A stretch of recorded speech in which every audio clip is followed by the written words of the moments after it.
Halo warga Indonesia sekalian, ini kayaknya akan jadi tagline yang bagus sih. Tak buat tagline aja lah ya. Maaf kalau misalkan aku hari ini kurang gimana ya, karena aku lagi nggak enak badan, tapi itu nggak penting. Nah, kemarin kita bisa melihat ya, itu banyak banget kericuan-kericuan yang terjadi dan ya kita doakan yang terbaik agar kedepannya semua lebih baik lagi.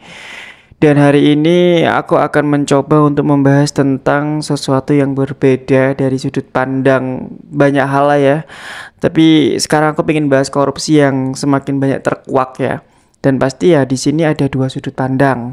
Ada yang bilang ini pencitraan, ada yang bilang ini pencitraan, ada juga yang bilang bahwa ini adalah awal dari Indonesia yang benar-benar merdeka. Di sini aku mau cerita sedikit ya, bahwa di luar sana itu banyak banget yang menjelek-jelekan Bapak Prabowo ya, kita tahu lah ya. Menghujat dan bahkan sampai ngefitnah dan mengkait-kaitkan tentang sebuah tragedi-tragedi yang pernah terjadi di masa lalu. Namun di sini aku mencoba untuk jujur dengan faktanya aja. Jadi aku nggak mungkin ngomongin baik-baiknya terus ya, pasti akan ada sisi negatifnya yang juga aku omongin juga. Tapi kalau dibilang menjilat ya terserah sih, aku bodo amat dengan kata-kata itu. Tapi kalian sadar nggak sih, sejak era Bapak Prabowo Subianto yang memimpin, banyak banget kasus korupsi yang terbongkar.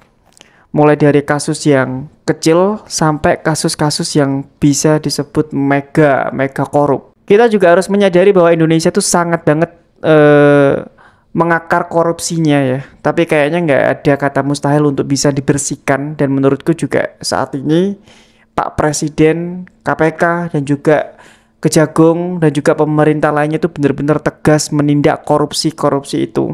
Mereka tuh tidak pandang bulu dan ya sudah ada buktinya lah ya. Dan itu yang paling penting sih.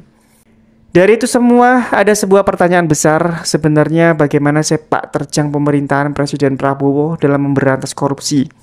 Apakah ini benar-benar langkah nyata atau mungkin hanya strategi politik biasa?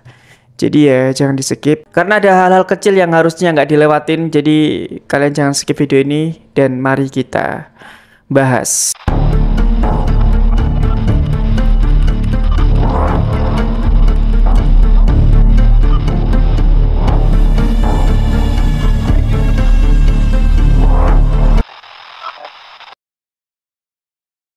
Kita semua tahu ya bahwa korupsi itu masalah klasik di negeri tercinta kita ini. Dari skala kecil seperti pungli sampai mega skandal yang nilainya ratusan triliun, bahkan kuadriliun. Kayak apa itu? Kuadrilionnya duitnya pasti akeh banget. Selama bertahun-tahun indeks persepsi korupsi Indonesia itu naik turun dan masyarakat kadang merasa pesimis dan sedikit putus asa. Tapi di era Pak Prabowo sejak tahun 2024 menurutku ada sesuatu yang terasa berbeda. Ya bayangin aja dalam kurang dari 1 tahun lebih dari 80 orang tersangka korupsi itu berhasil ditangkap. Dan ini itu termasuk pejabat tinggi, pengusaha besar, toko-toko yang dulunya dianggap untouchable dan sangat berpengaruh.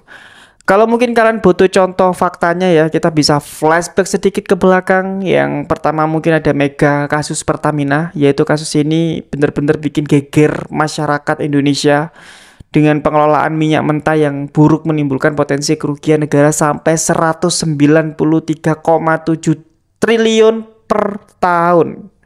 Bayang norek, dalam 5 tahun itu kerugiannya bisa hampir 1 kuadriliun. Kuadriliun. Bayang nek misalkan awakmu kabeh turu gawe duit itu, atau mungkin kon mangan bakso sampai mati lah kon nek sampai kuadriliun itu. Dan di kasus ini ya ada 9 tersangka termasuk direksi dan juga anak perusahaan Pertamina itu sendiri. Jadi banyak pihak menyebut baru di era Pak Prabowo kasus sebesar ini benar-benar dibuka ke publik. Dan ya mungkin kalian mau membantah apa kalau misalkan sudah ada buktinya ya.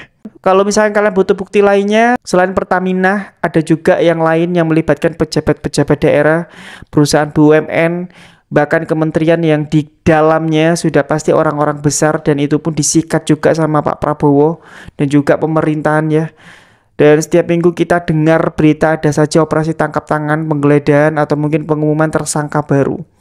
Fenomena ini tuh membuat banyak rakyat itu merasa, oh ternyata sekarang hukum itu bisa jalan ya. Dan gak semua pejabat itu bisa aman. Bahkan ya, ada survei itu menunjukkan kepuasan publik terhadap KPK itu naik sedikit dari sekitar 60%-an menjadi 72% di awal 2025. Itu lumayan sih. Dari itu semua, Presiden Prabowo sendiri itu beberapa kali juga menegaskan bahwa beliau itu bilang hampir setiap hari beliau itu membongkar kasus korupsi. Dan bahkan beliau juga menyebut ada penegak hukum yang sampai diancam karena keberanian mereka.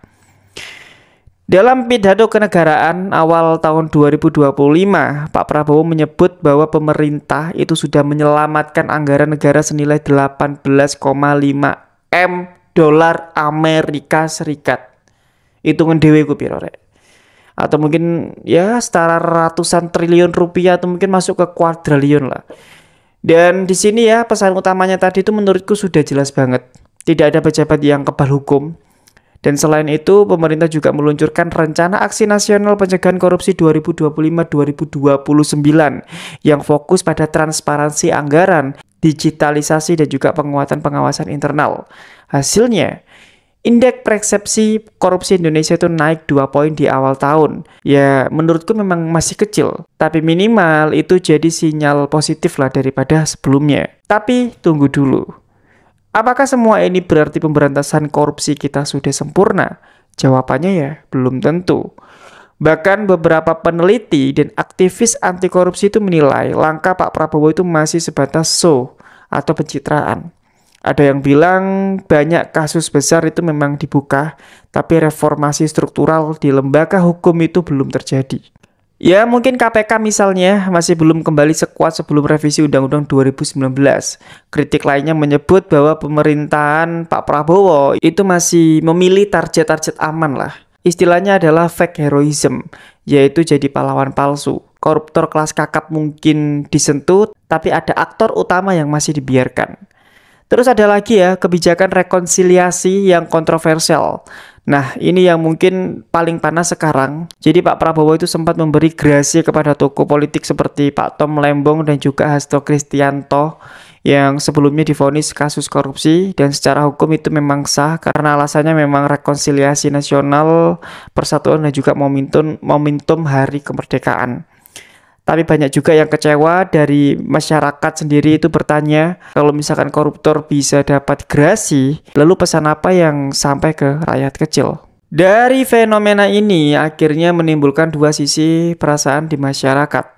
Di satu sisi ada harapan baru, orang-orang itu percaya bahwa pemerintah itu sedang serius atau mungkin bisa dibilang bersih-bersih lah.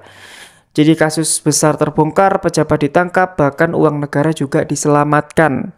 Tapi di sisi lain ada rasa skeptis. Jadi publik juga khawatir bahwa ini hanya jadi alat politik untuk menunjukkan ketegasan di depan rakyatnya, tapi di belakang ada komprominya. Terus kira-kira apa yang bisa kita pelajari dari ini semua? Ya menurutku ya ada beberapa poin penting. Yang pertama mungkin pemberantasan korupsi itu memang butuh keberanian politik terlepas dari pro dan kontranya. Jadi di era Pak Prabowo itu setidaknya kasus-kasus besar itu tidak lagi ditutup-tutupi. Dan kita juga harus menerima faktanya bahwa itu ya tidak mudah dan sangat beresiko. Dan berikutnya keberanian saja menurutku nggak cukup. Tanpa reformasi struktural, misalnya kayak memperkuat independensi KPK, membenahi regulasi BUMN dan juga membangun sistem transparan, karena bisa jadi korupsi juga bisa balik lagi dengan pola yang berbeda. Dan selanjutnya juga masyarakat harus terus kritis, jangan hanya terbuai angka-angka atau operasi tangkap tangan aja. Kita juga perlu mengawal apakah langkah ini itu konsisten atau mungkin hanya gebrakan sesaat, dan kita juga harus sadar bahwa ini semua tidak mudah. Pasti ya banyak banget yang dilawan oleh pemerintah. Dan kita ya sebagai masyarakat juga harus menunggu, sabar lah dulu. Karena sekarang Pak Prabowo bener-bener lagi bersih-bersih. Pertanyaannya sekarang, kita sebagai masyarakat mau diam saja atau ikut mengawal kasus-kasus itu? Mau sekedar jadi penonton dan cuma bisa bacot sampah? Atau mau jadi bagian dari gerakan anti korupsi dan juga mendukung pemerintah? Karena sejatinya ya melawan korupsi itu bukan cuma tugas presiden atau mungkin KPK sih, tapi juga tugas kita semua untuk mensupport pemerintah dalam memberantas korupsi yang sudah mengakar ini. Kalau rakyat berani, pejabat pun juga akan segan. Kalau rakyat diam, koruptor juga akan merasa nyaman. Jadi mungkin aku kembalikan ke teman-teman semuanya. Bagaimana menurut kalian menyikapi ini? Apakah Pak Prabowo itu benar-benar serius atau mungkin ini sekedar strategi politik? Silakan tulis pendapat kalian di kolom komentar. Dan jangan lupa ya, kritik yang sehat itu adalah bagian dari cinta dengan negeri ini. Dan kita semua berdoa sama-sama. Semoga kedepannya negara ini bisa lebih baik dan juga lebih maju berkembang.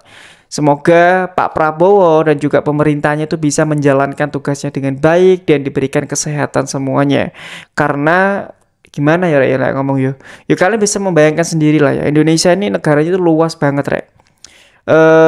Provinsinya itu juga lumayan banyak gitu, bukan lumayan, emang banyak banget. Otomatis kan kalau misalkan dilihat itu pasti ya nggak mudah untuk menyelesaikan kasus-kasus korupsi yang memang bisa dibilang itu sudah mengakar gitu. Jadi intinya kita doakan yang terbaik lah buat Pak Prabowo dan juga jajarannya. Tapi jujur aku sendiri juga percaya lah ya, karena beliau kan juga jadi presiden yang sah gitulah. Jadi aku percaya sama pemimpin bahwa beliau pasti akan melakukan yang terbaik untuk negaranya. Dan aku yakin saya yakinnya bahwa Pak Prabowo juga nggak diam. Karena memang meskipun sekarang kita lihat di media sosial itu banyak penggiringan opini ya, sekali lagi kalian harus hati-hati karena buzzer untuk menjelekkan itu pasti ada aja, untuk memojokkan pemerintah itu pasti ada aja. Ya siapapun lah buzzernya ya. Ya yang aku maksud itu buzzer-buzzer yang negatif ya. Buzzer yang positif mungkin ada nggak sih buzzer yang positif? Tapi ya udahlah, mungkin itu aja. Sekali lagi terima kasih buat kalian sudah nonton. Maaf kalau misalkan agak kurang gimana ya, karena sekarang aku lagi nggak enak badan. Jadi ya terima kasih udah nonton El Kasus dan sampai jumpa lagi di El Kasus selanjutnya. Oh